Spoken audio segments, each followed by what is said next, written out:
Good morning and good evening. Welcome to the Sea Limited First Quarter 2020 Results Conference Call. All participants will be in listen-only mode. Should you need assistance, please signal a conference specialist by pressing the star key followed by 0. After today's presentation, there will be an opportunity to ask questions. Please note, this event is being recorded. I would now like to turn the conference over to Ms. Yanjun Wang. Please go ahead.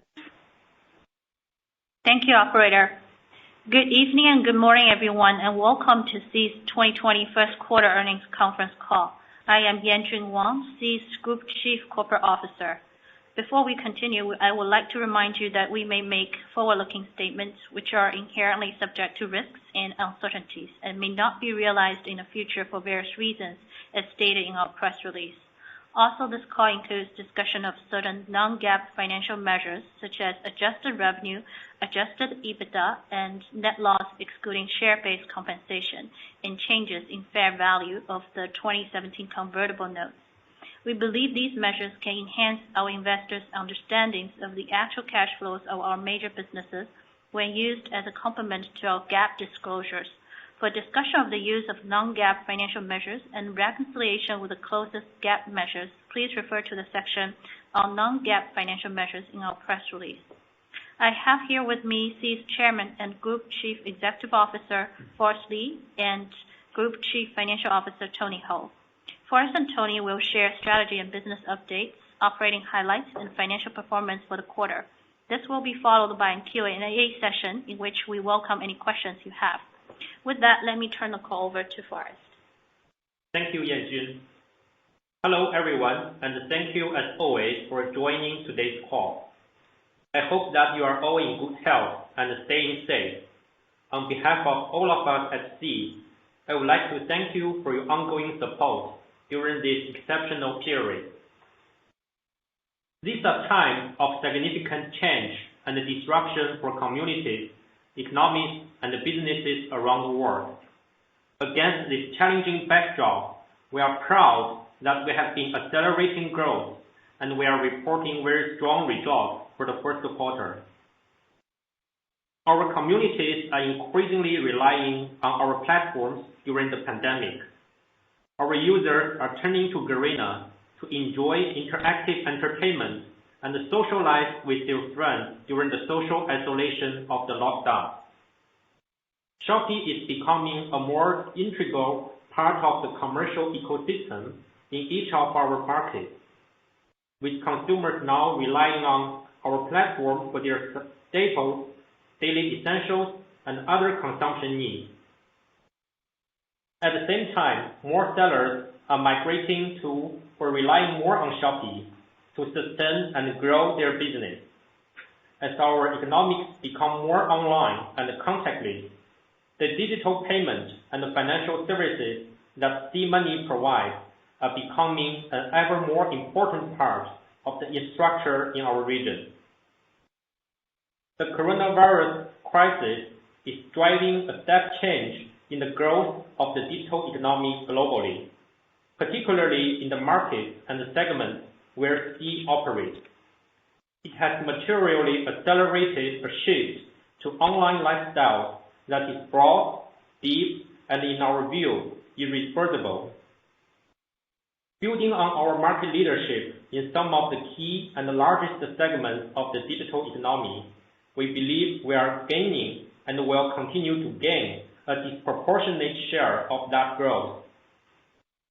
Our growth is also well supported by a strong balance sheet and cash flow from operations, and we will continue to invest in a highly prudent way to maximize efficiency.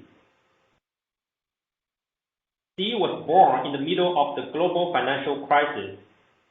We believe that certain key qualities like humility, focus, commitment, resilience, adaptability, and prudence helped us survive and thrive in those difficult days when we first started our business. We believe that these qualities still define us today, and in fact are more valuable to us in the current climate than ever before. As businesses are stress tested by the crisis, our resilience and adaptability have enabled us to respond well to surge in user demand while we navigate the physical constraints and disruptions caused by the coronavirus crisis. For example, in all of Shopee's key markets, we have launched and dramatically scaled up our offerings of groceries, health and hygiene products, and essential household items in a matter of days. We are also doing everything we can to support economic recovery across our markets. We launched a region-wide Shopee seller support package to help merchants to get back on their feet. This includes a number of initiatives localized for the specific needs of merchants and on-the-ground conditions in each of our markets. These range from training and support programs to help new sellers move online or assist existing sellers to grow their business, to free or discounted access to our services like advertising and marketing that enable sellers attract new customers online. Furthermore, we are providing fee relief for some of our seller services to ease the financial burden on them during this difficult period. Meanwhile, our Garena team has quickly scaled up our capacity to meet record surge in customer demand. We have also worked hard to create new ways for our users to engage online, from creating dedicated online esports events so that our communities can interact with each other even as they play a part, to using our platform to raise awareness of health and safety best practices in fun and creative ways. Our adaptability ensures that our platform can support our customers and ecosystem partners when they need us most. This is helping us build strong bonds of affinity with them that will outlast this crisis. Just as importantly, this ensures that we can continue to grow our businesses and extend our leadership even in the most taxing circumstances. I'm equally proud to see how our teams have come together to get aid to where it is needed most. Across our markets, we have worked with local authorities to provide financial support, as well as essential medical equipment such as ventilators, masks, and personal protective equipment to the hospitals and healthcare workers on the front line of the battle against the coronavirus. This mission is to better the lives of consumers and small businesses through technology, and it has never been more important for us to live up to that mission. Let me now turn to our results for the first quarter. On a group level, adjusted revenue grew 58% year-on-year to $913.9 million for the first quarter. Gross profit for the quarter was up 424% year-on-year to reach $206.8 million, compared to $39.5 million in the same quarter of 2019. Adjusted EBITDA was negative $69.9 million, compared to negative $32.0 million in the same period in 2019. Let's look now at our digital entertainment business. Garena once again broke records in the first quarter. Adjusted revenue grew by 30% year-on-year to $512.4 million. This robust top-line growth was primarily driven by strong growth in both active users and paying users. In addition, we hit new highs in terms of quarterly active users. We recorded 48% growth year-on-year to 402.1 million quarterly active users, while our quarterly paying users grew 73% year-on-year to 35.7 million. The quarterly paying user ratio remains strong at 8.9%. Free Fire saw particular strong growth in the first quarter, and I'm pleased to note that this strong growth extended into the second quarter. The game recently hit a new record for peak daily active users of 80 million. In April, Free Fire achieved another record high in monthly paying users, which more than doubled year-on-year. In India, our monthly paying users as a percentage of monthly active users already exceeded 10% in April.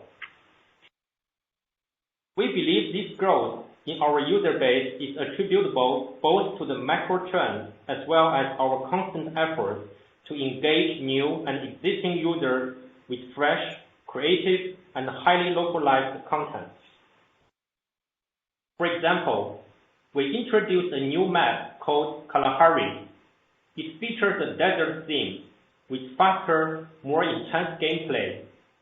The Kalahari map proved very popular with our users when it was first piloted in select events a few months ago, and has since been made a permanent part of the game. We have also rolled out a number of new features based on feedback from our community, such as the rank mode for our popular Clash Squad game mode. The Clash Squad game mode features teams of 4 competing against each other in intense best-of-7 matches that last just 1.5 minutes each. It has been a big hit with the community, and the addition of a ranked mode based on their feedback as a new competitive element where teams can challenge themselves against the best opponents in their region.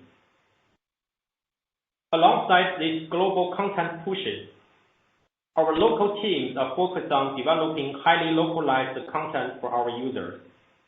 In Indonesia, for example, we have partnered with one of the country's most popular actors and star of Mortal Kombat, Joe Chaplin, to create a playable in-game character called Jota, modeled after Joe himself. To promote this, we also worked with one of Indonesia's most popular directors to create a short film with Joe showcasing his famous martial arts skills. So far in Indonesia, over half of our users have played as Jota. This initiative highlights how these elements of local flavor really resonate with our users. Similarly, in India, we partnered up with popular actor Amol Parasha to produce a series of light-hearted videos highlighting Free Fire's key features.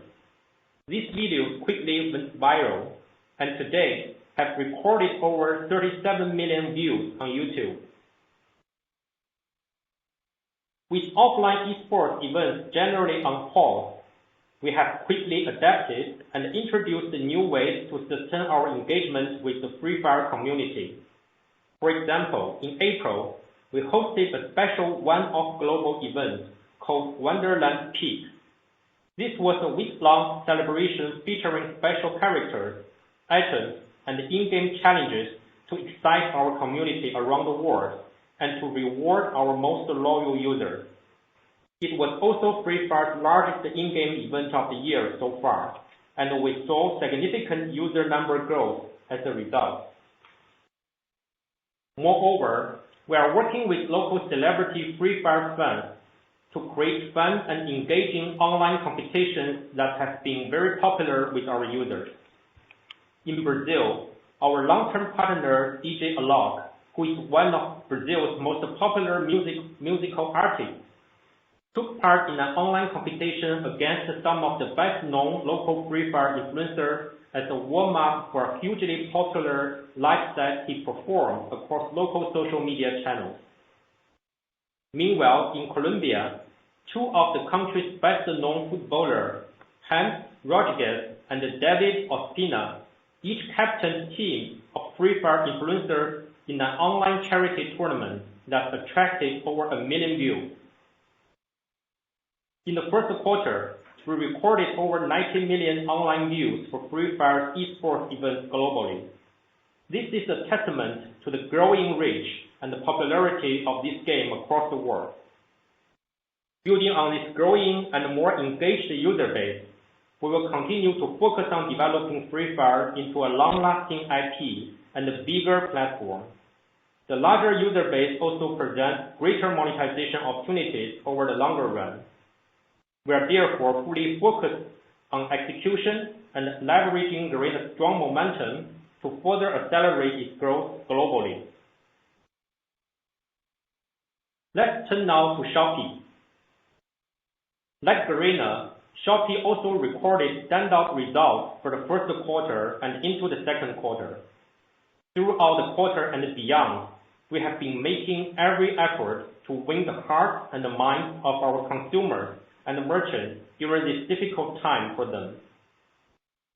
We hit a new record high for GMV of $6.2 billion, representing year-on-year growth of 74.3%. The year-on-year growth rate increased by almost 10 percentage points compared to 64.8% for the last quarter, despite the disruptions of the coronavirus crisis.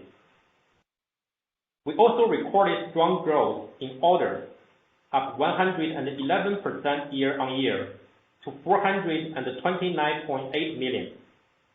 The year-on-year growth rate of gross orders further accelerated to more than 140% in April, as we saw the strong growth momentum on our platform carrying into the second quarter.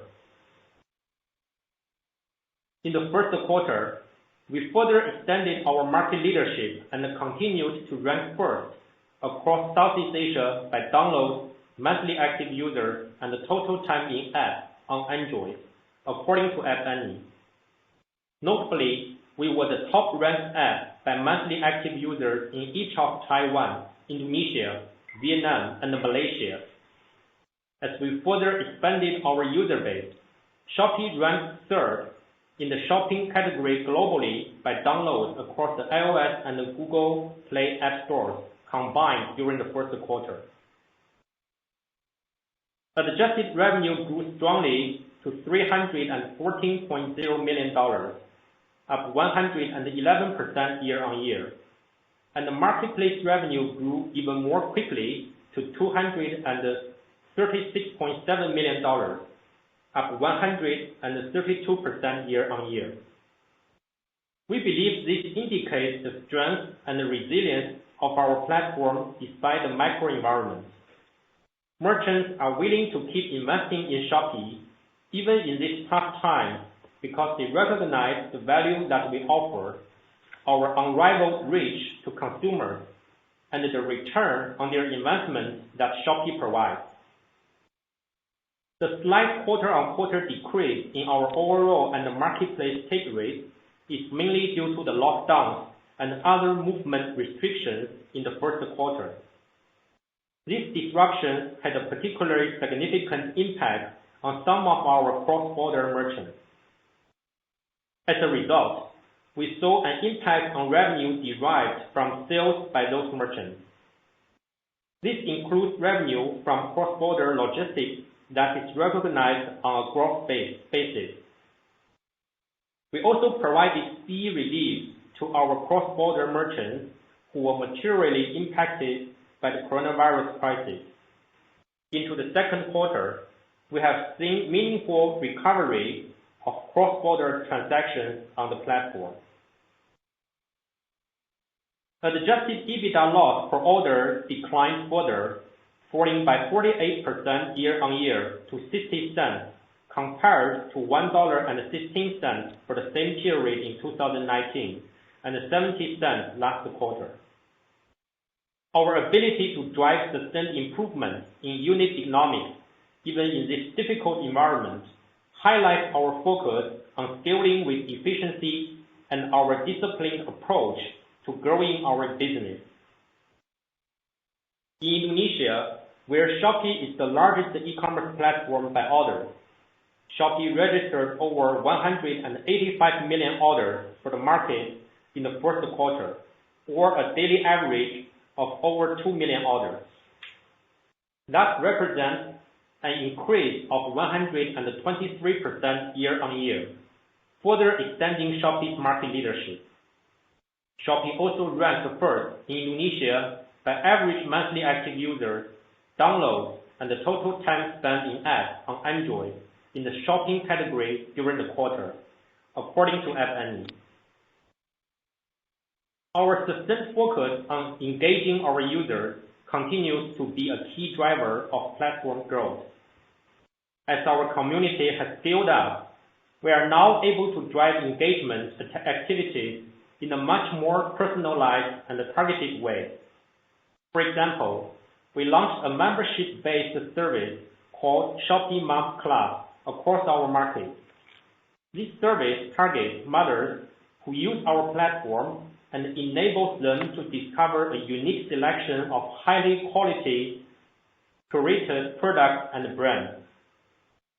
Some of these products and brands are only available to members. They also enjoy discounts on many common items such as diapers. This targeted group engagement builds stronger user stickiness and activity, and we are rolling out similar targeted offerings in other categories like health and beauty. From early March onwards, governments in all our markets began to introduce restrictions on movement to curb the spread of the coronavirus. In response to this, our local teams worked extremely hard to quickly launch and scale up our offerings of FMCG, home and living, and other categories of essential and household goods. We rolled out a special program called Shopee from Home in every market. This program was designed to encourage our users to follow government guidelines and stay home by buying their essential needs online. We also onboarded thousands of new merchants to help them migrate their business online during this difficult time and overcome the significant logistical and operational challenges imposed by the lockdown. As Shopee becomes an increasingly vital part of the retail landscape in our market, more and more of the world's top brands are scaling up their partnerships with us. In early May, we rolled out a region-wide partnership with Procter & Gamble called Show Me My Home. For this innovative campaign, Shopee and P&G collaborated to create dedicated microsites for each Shopee market that feature a curated selection of top P&G brands, categorized by different rooms of the house. The campaign aims to give consumers a new, fun, and engaging way to find the products that they want from P&G's world-famous brand on Shopee. I'm really proud of our team for managing the business through the challenging environment we have faced in recent months. We met increased demand of our consumers and merchants in spite of significant stress tests on our business and our ecosystem imposed by the pandemic itself, and the various restrictions introduced to curb the spread of the virus. We are well positioned to continue capturing the expanded growth opportunities in the sector and further extending our market leadership. We believe that this strong leadership position, combined with the resilience, commitment, and adaptability of our team, will drive accelerated long-term growth. Finally, SeaMoney continues to experience strong growth, propelled by increased user demand for digital payments and financial services during the pandemic, accelerated growth of our Shopee platform, and the deeper integration of our mobile wallet services with the platform.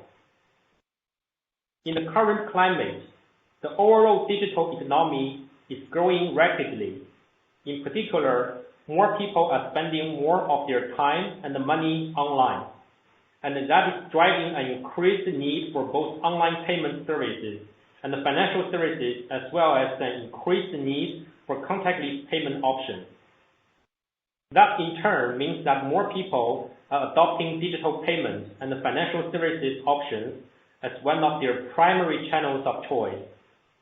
Building on that, we are encouraged by the progress we have made in driving adoption of SeaMoney's offerings. In the first quarter, our mobile wallet total payment volume, or TPV, exceeded $1 billion, a a milestone achieved in just about a year after we started to integrate the mobile wallet service with our Shopee platform. The quarterly paying users for our mobile wallet services surpassed 10 million.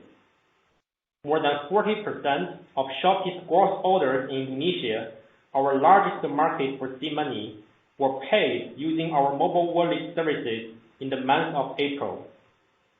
Moreover, we are rapidly expanding third-party use cases and partnerships online and offline. In March 2020, we joined forces with Google to offer our mobile wallet as a payment option for the Google Play Store in Thailand. We see significant growth ahead in the digital payment and the digital financial services segments, and we see that growth accelerating as the coronavirus crisis drives more consumer activity online.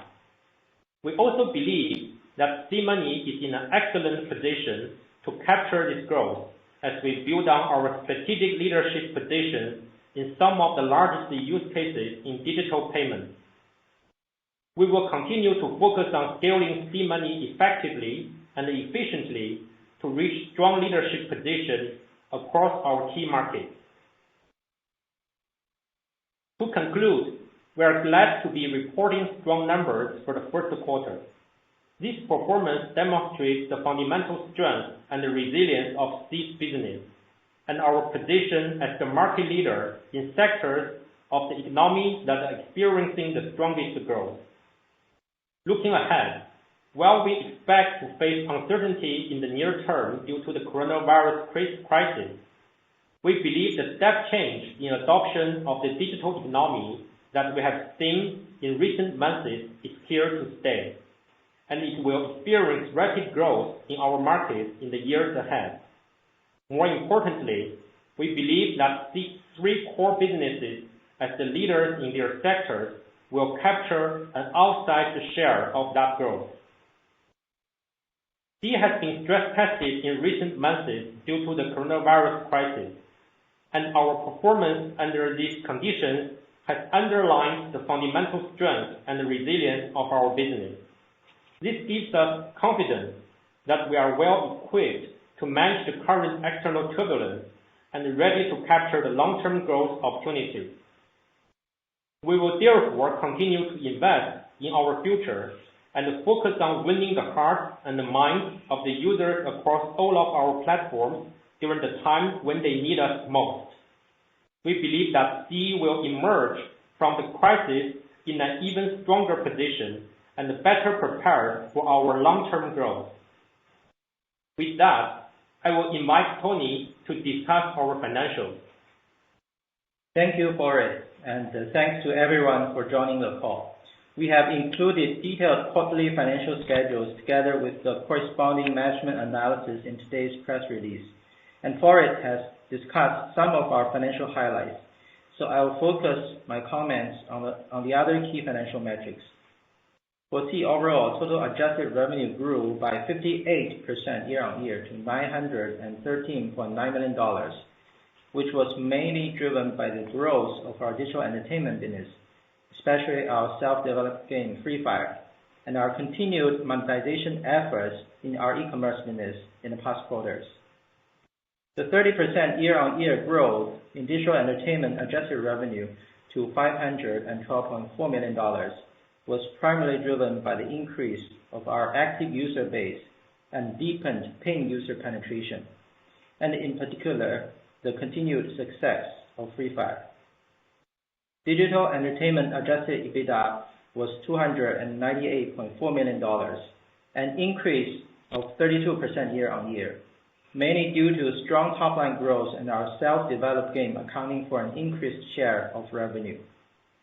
Our e-commerce adjusted revenue of $314 million included marketplace revenue of $236.7 million, up 132% year-on-year, and product revenue of $77.3 million, up 64% year-on-year.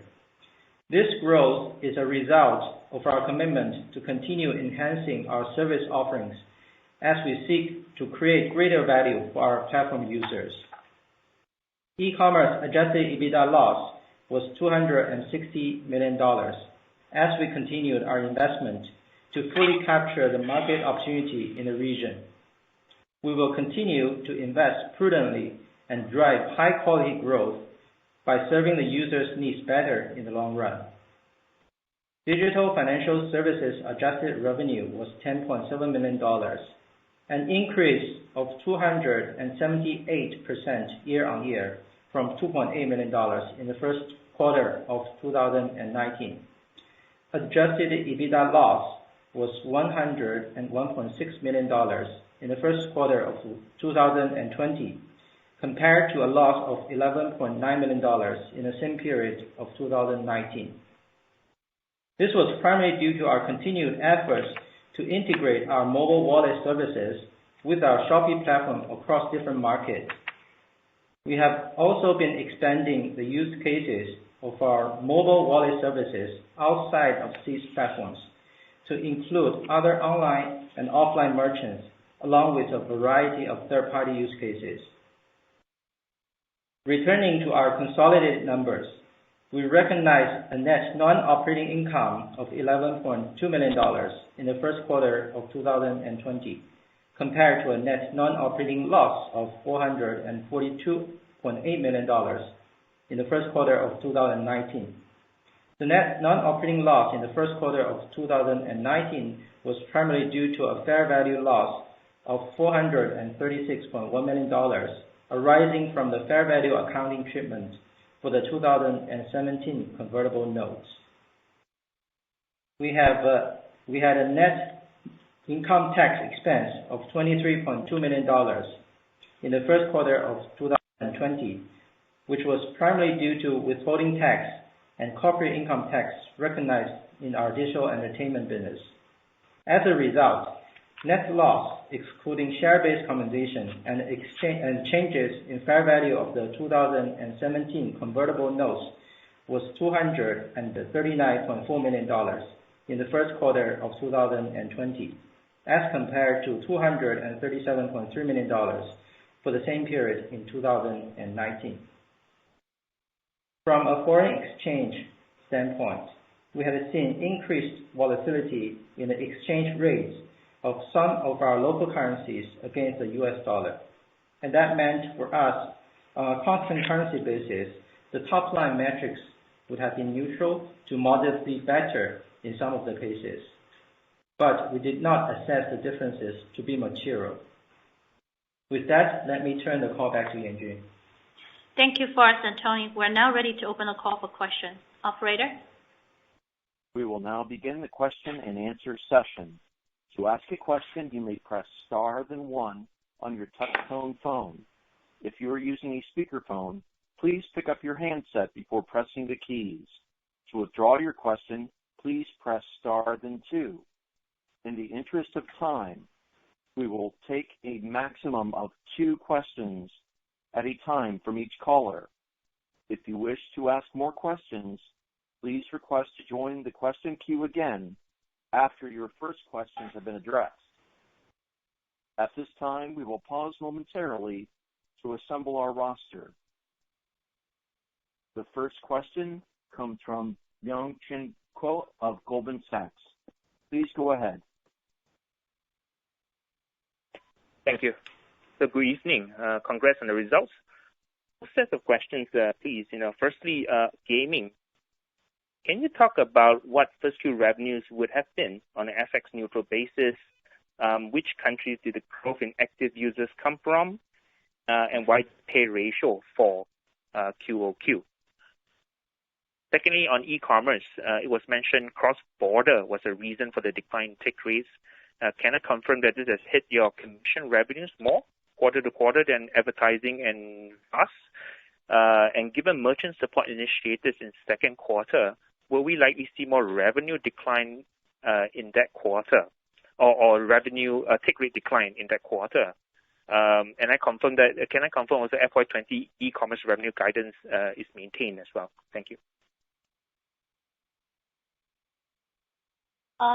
Thanks, MC. And I will address the game question first.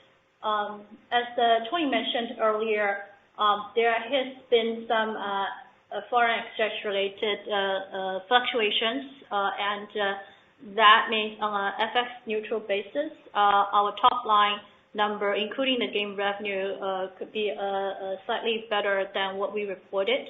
But if you noted that, as Tony mentioned, that we assess the difference not to be material, and we'll continue to monitor the situation. If we think there's a need to report more Forex neutral numbers, we will do so in the future. In terms of the active user growth, it came from across different markets in Southeast Asia, Latin America, India, as well as the other markets in Middle East, Europe, US, Russia. So I think during the COVID time, I think we see more people as they're confined at home in social isolation. They turn to our game, which is highly interactive and social for both entertainment as well as the human interactions with their friends and family and colleagues. And we definitely see both active user increase, pay user increase, playtime increase, and that we think in the longer run will continue to drive the longevity of the IP as well as monetization. As we mentioned in earnings release, for Free Fire in April, we saw the pay user more than doubled, and at the same time, for example, another country in India, where people usually do not see as a big esports market. In fact, it has been one of the biggest market for us for Free Fire, and at the same time, we see that in terms of monthly pay user ratio, it has already exceeded 10%. While that is increasing, we also see average revenue per user increasing in India as well as in all the other markets. So I think overall for our game side has been a very positive trend we're observing, and we hope to outperform our full year target. And if we have more data, we might update the market down the road later. On the e-commerce side, so in terms of the take rate, I think if you look at Q1, overall Q1 is traditionally not a shopping season. It is also a shorter quarter compared to Q4. And in fact, Q-on-Q, our e-commerce continue to grow, and growth rate in terms of GMV, year-on-year growth rate even accelerated in Q1 by about 10 percentage points compared to Q4, which is a very big shopping season for us. This is despite all the impact that might come from cross-border and more of a total lockdown in the Philippines. So this shows how resilient our marketplace is, the strength of the marketplace leadership in the Q1, despite the physical constraints and market turbulences our region might be facing. And in fact, as we look at Q2, we mentioned in the earnings release that our April order actually grew more than 140% year-on-year. So if you look at the different markets, we see this as a step change in terms of adoption rate of e-commerce that is with benefits disproportionately accruing to us as a strong market leader. In terms of the take rate, the Q1 take rate drop from Q4 is mainly driven by VAS, value-added services, which is primarily cross-border logistics that we recognize on a gross basis, which means if the seller pays us $2 for cross-border logistics fees, we pay the third-party logistics providers $2. We recognize these $2 as revenue as well as cost of revenue. So with that, if you look at what happened in Q1, China had a lockdown during that period, which did have an impact on the cross-border logistics. Both cross-border sales volume as well as cross-border logistics, and that is reflected in the take rate that we're looking at for Q1.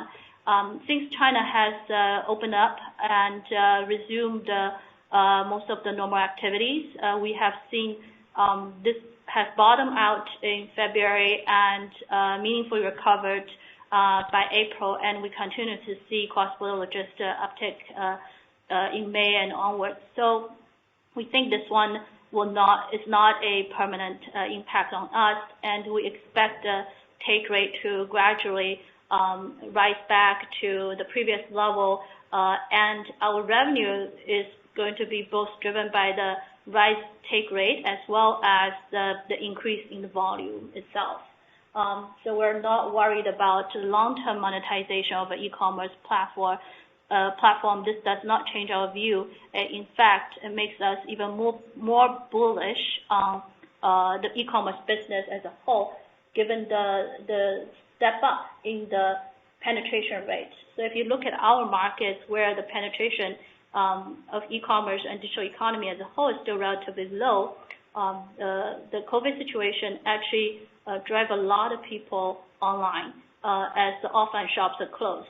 And our operations remain open and we deliver as normal in most of our markets. So throughout this whole period, this allows us to capture disproportionate amount of growth and also win the hearts and minds of our users with the quality of the services we provide them, as well as the assistance we're providing them, especially the SME sellers on our platform who are trying to move their business online.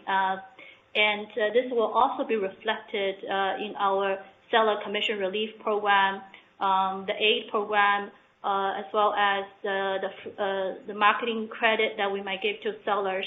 So short term, we might continue to see take rates being a bit lower than what used to be before COVID situation. But long term, we have, that does not change at all our view of the steady state take rate is achievable, and the monetization potential of the platform. This also drove further our growth as a market leader. So in terms of guidance for Shopee, at this point, we think that, as the situation is still evolving daily, while we continue to see strong growth, we think we would like to, update the market if there's more data later. But at this stage, we don't see there's a need to change the guidance. In the interest of time, we will take a maximum of 2 questions at a time from each caller. The next question comes from Thomas Chong of Jefferies. Please go ahead. Hi, good evening. Thanks, management, for taking my questions. Given that we have seen Free Fire has reached another milestone in terms of the peak active users, can you comment about the long-term trend or the stage of life cycle for Free Fire? And we're also seeing that India, in terms of the paying ratio, is also doing very well. How should we think about the longevity of Free Fire in terms of the growth momentum?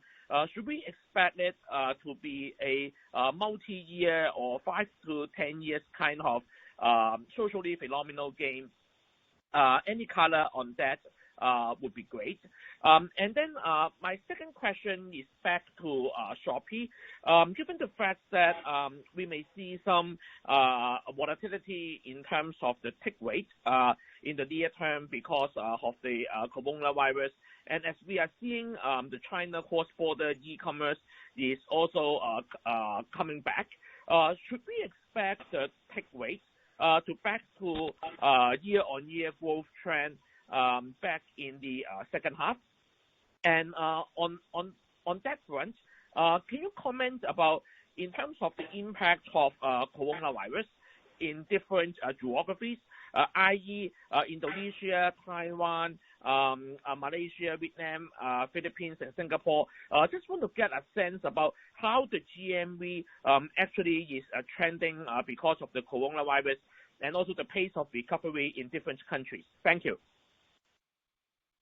Thank you. I'll start with Free Fire. I think we see very positive trend. As you mentioned, we recently hit a peak daily active user of more than 80 million. And at the same time, we also see pay user increase significantly with ARPPU at a pretty steady stage. That shows that A, monetization potential of this game is huge, and B, we think that this also helps with the longevity when you have more players playing this game and more players paying for this game. They tend to stick with the game for longer. And also given how social, interactive this game is, more people play this game. That also means more of your friends, family, other people are in the game, and they talk about it. That's part of your social life and circle. You also stick with the game for longer. I think we're trying to really how to focus on managing and maximizing the upside of the game and building it into not only a long-living classic IP, but also increasingly a social platform. As you can see that we introduced a new map, new content in collaboration with other games, as well as movie stars, football stars, and we introduced a music video into the game as playable characters acting in the music videos. So these are all these features we're introducing that are very welcome and very well received by our users who are engaging with us in the game and also outside the game in online forums, through live streaming and watching the game videos on different platforms. So I think that there's definitely the focus on us to continue to build out this IP and this huge platform with now more than 80 million people interacting with each other daily. So I think that is something that we are very much focused on. And in terms of e-commerce take rate, we're not worried at all about the volatility in the take rate. As mentioned, Q1 volatility is the more attributable to cross-border logistics, which is the revenue recognized on gross basis. But as we previously mentioned, the majority of our revenue actually came from the high margin revenue, i.e. commissions, handling fees, advertisement, etc. And these continue to be highly resilient during this period.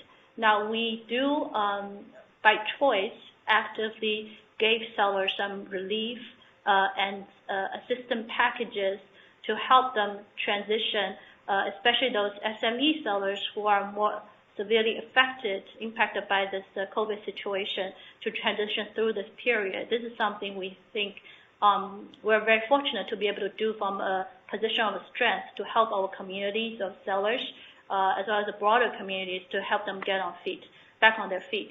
So this is something that we might continue to do in the near term as they recover. But on the other hand, this is something that we think in the longer run will help us win the goodwill and build a stronger and deeper bond with our key participants in our platform. And this is a very worthwhile investment we're making. In terms of the different impact in geographies, I think probably in a broad basis, 3 categories. One is markets where the lockdown there wasn't a extended period of very strict or total lockdown. So these are markets like Taiwan and Vietnam. Vietnam did have a lockdown, but relatively short.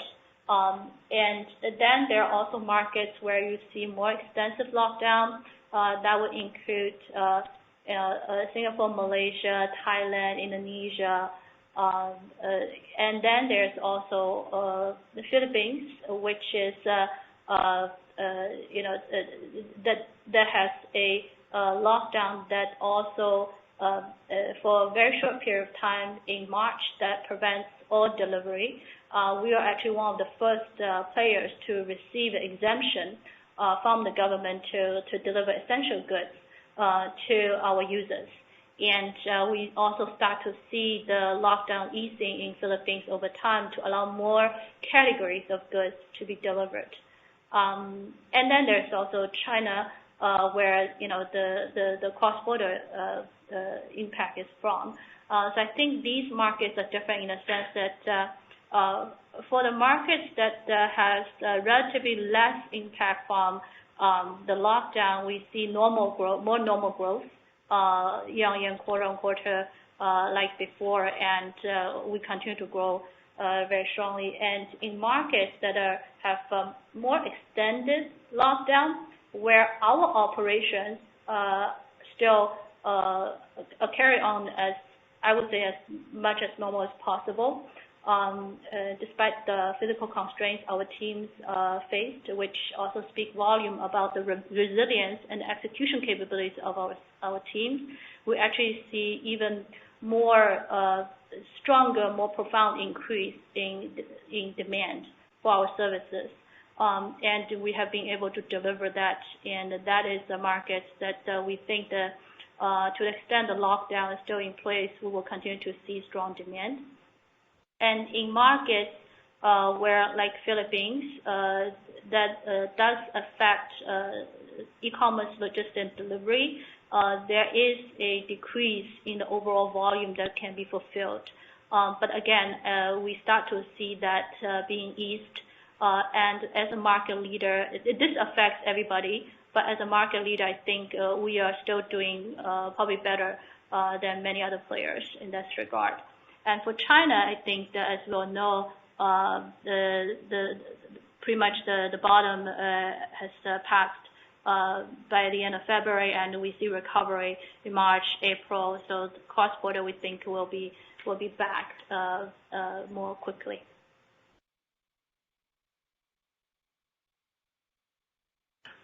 In the interest of time, we will take a maximum of 2 questions at a time from each caller. The next question comes from Alicia Yap of Citigroup. Please go ahead. Hi, good evening, Forrest, Tony, Yanjun, and other management. Thanks for taking my questions. Very quickly, I know the Free Fire has sustained really strong momentum, but just curious, out of this soft economy, do we anticipate the spending behavior will get more cautious as the macro outlook worsens, and also, as we emerge from the lockdown? And then for quickly on the Shopee side, any thoughts in terms of the longer term strategy that we potentially would put more emphasis on building a combination of the branded flagship store model versus, together with the long tail merchants? Thank you. Thank you, Alicia. In terms of the macro outlook, of course, this is the situation is evolving daily. It really depends on how long the lockdown might be and how well we can address the pandemic and the impact on the economies market by market. But overall, I think we do see game business generally to be quite counter-cyclical. Even during economic recession, people still need some form of social engagement and entertainment. And what they might pay for game, especially in our market, if you compare to, like, say, a movie ticket or subscription of video streaming services, etc., it is that's the reason we call it microtransaction. I think this is something that's highly affordable to people still. And also, for games, we're not targeting our game especially as a large esports, highly social game. We're targeting very broad base of consumers. And therefore, having a very large user base, and we focus on, QAU, QPU, daily active user, etc., is very important. That gave us much better resilience against any potential downturn. And given that our game is not concentrated in any particular market, in fact, we see in terms of user contribution as well as revenue contribution, increasing balance across different markets, including Southeast Asia, Taiwan, LATAM, India, as well as other markets. That gives us, in a way, better protection against any particular market downturn. So we think in that way we're quite fortunate to be in this business at this time. And in terms of longer term strategy for e-commerce, I think we will continue to grow both. We see very strong growth on shopping mall, i.e. the branded merchants on our platform, both before the COVID started and as well as during this period, as brands also started to look at online commerce as not as afterthought or as a good to have alternative, now more as probably more of a must-have alternative, or even a greater focus, especially when the offline retail is pretty much shut down. So I think we are disproportionately benefiting from that migration, and we are very focused on serving them well to retain our users and capture that growth. But at the same time, we still think our market, there are a lot of SME sellers that really can benefit from our marketplace. And Shopee when we designed it to be a general merchandise marketplace, as opposed to more of a niche kind of a marketplace or a 1P marketplace, a 1P kind of a model, it's precisely because we think there are a large number of smaller merchants, SME merchants, that can grow with our marketplace and our markets. And we have a unique advantage in our ability to serve millions and tens of millions of them well, with very highly localized operations and high quality management of the sellers category by category. This differentiates us from a lot of the existing players and help us grow to the market leaders we are now. So we'll continue to focusing on serving them well and make them grow with our platform.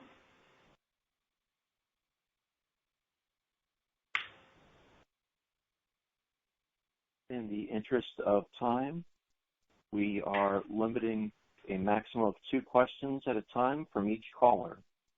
The next question comes from John Blackledge of Cowen. Please go ahead. Great. Thanks. On Shopee, any particular shopping categories that drove the GMV growth acceleration and further acceleration in April? And on April, on the 140% growth in April, I'm curious how the growth is tracking. Sorry, you're breaking off. Can you repeat the question, please? Yeah. Can you hear me? Yeah, it's better. Okay. Shopee, any particular shopping categories that drove the acceleration in 1Q and the further acceleration in April? And then curious the growth that you're seeing, that you may be seeing in May. And then on C-Money, how do we think about the long-term opportunity and also just the near-term trajectory for CV and EBITDA losses, which were 50 million higher Q-over-Q? Thank you. Yeah, thank you. So in terms of GMV growth, I think if you look at our traditional segment, there are the categories that are largest on our platform include fashion, health and beauty, home and living, baby products. We see very strong growth, accelerated growth in particular in home and living, health and beauty, baby products. We also see strong accelerated growth in FMCG, other FMCG goods, staple, that we're also focusing on now to meet the surges in demand. So we think with the lockdown in place still in most of markets, this will probably continue for a while. After the lockdown, we'll have to observe when life back to normal, how much of that volume will continue to flow to us. But I think what we focus on is, at this stage when the users are being kind of naturally turning to online to fulfill their needs. And these users are oftentimes the first-time users. If you look at the low e-commerce penetration rate in our markets, we're not talking about the alternative wallet share. We're actually talking about an increase in terms of a baseline of new users coming naturally keen to be educated how to use e-commerce, and we are there probably the first impression and providing the first time experience of e-commerce to them. So this is what we focus on, whether they want to buy health products or FMCG or staple or food. We try to as much as possible serve their needs well, and with our engaging experience as well as the large assortment of things, we can convert them into more frequent buyers into other products and goods as well. So during this period of time, we see increase in active buyers, sellers, as well as by frequency. It used to be between 4 and 5. We see an increase in getting to above 5, and for some markets even above 6 times a month. So all the other categories are also increasing. Even for fashion, which people might think is more discretionary, we'll still continue to see year-on-year growth in April for fashion order. But I would say the other category, the order growth probably is more pronounced compared to fashion, as now people don't have to go out as much. So I think we'll continue to observe going into May. In terms of the long-term opportunities versus the EBITDA loss, if you look at our adjusted EBITDA loss per order, it's at 60 cents now, which has been decreasing year-on-year and Q-on-Q. At the same time, if you look at our game EBITDA, this is now it's meaningfully larger than Shopee EBITDA loss for this quarter, which again, as we said many times before, that if we want to break even, we can anytime. But we are focused on investing in growth, in extending our market leadership that will bring us much better return in the longer run and profitability. We're very much focused on disciplined growth and efficiency of growth. At the same time, our view does not change that the investment in Shopee now is very effective and efficient, and it's increasingly covered by our cash generated from both Shopee monetization itself as well as monetization from the digital entertainment side, which also is enjoying strong growth. So we're in a I would say better than ever position now, and we're very focused on maximizing the upside that being presented to us under the special situations. Basically, we're fast forwarding into the future. The reason we focus on digital entertainment, e-commerce, and digital financial services as our 3 core businesses is because our strong conviction in the growth of the digital economy of our region, and that these 3 sectors are the largest opportunities in the digital economy of our region. And with the current situation, we see that the adoption of digital economy as a whole has accelerated, and the baseline has increased. And all 3 segments that we are focused on happen to be the biggest beneficiary. And we being the market leader in these segments, again, being the biggest beneficiary within these segments. So we are very much focused on investing with discipline to capture that growth for our long-term potential.